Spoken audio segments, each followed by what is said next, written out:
Hi friends, welcome to நல்லதொர் வினை channel. இந்த வீடியோவில் கத்திரிக்காய் போட்டு பச்சை சுண்டைக்காய் புளிக்குழம்பு எப்படி பண்ணுறதுன்னு பார்க்கலாம்.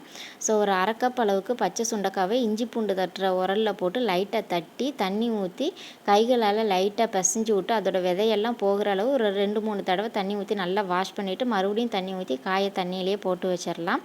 நம்ம குழம்பு செய்கிற வரையிலையும் காய் தண்ணியிலே இருக்கணும், அப்போ தான் கருத்து போகாமல் இருக்கும். இப்போ குழம்பு செய்ய கடாயில் நல்லெண்ணெய் சேர்த்துக்கலாம். எண்ணெய் சூடானதும் 1/2 ஸ்பூன் அளவு கடுகு, 1/2 ஸ்பூன் அளவு வெந்தயம் சேர்த்து நல்லா பொரிஞ்சதுக்கு அப்புறமா 1 கப் அளவுக்கு சின்ன வெங்காயத்தை தோல் உரித்து வச்சுருக்கேன், அதை சேர்த்துட்டு 2 பூண்டு அதையுமே தோல் உரித்து வச்சுருக்கேன் சேர்த்துட்டு ஒரு கொத்து கருவேப்பிலையை சேர்த்து நல்லா வதக்கி விட்டுறலாம்.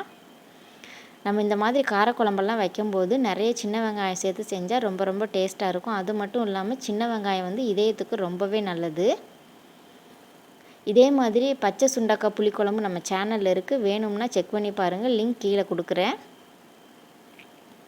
சுண்டைக்காய் சீசன் அப்போ தான் கிடைக்கும்போது அதை மிஸ் பண்ணாமல் வாங்கி சாப்பிட்டுக்கோங்க. சுண்டைக்காய் சாப்பிட்டா ஹச்பி நல்லாவே இன்க்ரீஸ் ஆகும். ஸோ வெங்காயம் பூண்டு இந்த அளவு வதங்கி வந்ததுக்கு அப்புறமா இதில் ஒரு பச்சை மிளகாய் 2 தக்காளி இதை சேர்த்து நல்லா வதக்கி விட்டுறலாம். தக்காளி நல்லா மசிஞ்சு வெந்து வரணும், அது வரையிலையும் அடுப்பை மீடியம் ஃப்ளேமில் வச்சு அடிக்கடி கிளறி கொடுத்து நல்லா வேக வச்சு எடுத்துக்கலாம். தக்காளி நல்லா வெந்து வந்ததுக்கு அப்புறமா நம்ம க்ளீன் பண்ணி வச்சுருக்கிற சுண்டைக்காய், இது கூடவே 2 ஸ்மால் சைஸ் கத்திரிக்காய் அதையும் கட் பண்ணி வச்சுருக்கேன், இதை சேர்த்து எண்ணெயிலே நல்லா வதக்கி விட்டுறலாம். சுண்டைக்காயை எண்ணெயிலே சேர்த்து வதக்கிட்டு நம்ம குழம்பு செய்யும்போது அது கசப்பு இல்லாமல் நல்லாயிருக்கும். அதே மாதிரி கத்திரிக்காயும் சாப்பிட்றதுக்கு நல்லாயிருக்கும். இது ஒரு பாதி அளவு நல்லா வெந்து வரட்டும், அது வரையிலும் நல்லா கலந்து விட்டு வேக வச்சு எடுத்துக்கலாம்.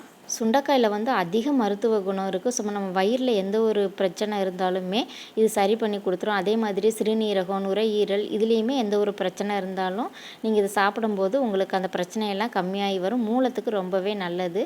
ஸோ பாதி அளவு வெந்து வந்ததுக்கு அப்புறமா வீட்டில் அரைச்ச குழம்பு மிளகாய் தூள் 3 ஸ்பூன் அளவு சேர்த்துட்டு கொஞ்சமாக மஞ்சள் தூள், தேவைக்கேற்ப உப்பு சேர்த்து நல்லா கலந்து விட்டுறலாம். மசாலா அடிப்பிடிக்காமல் இருக்க கொஞ்சமாக தண்ணி சேர்த்து நல்லா கலந்து விட்டுறலாம்.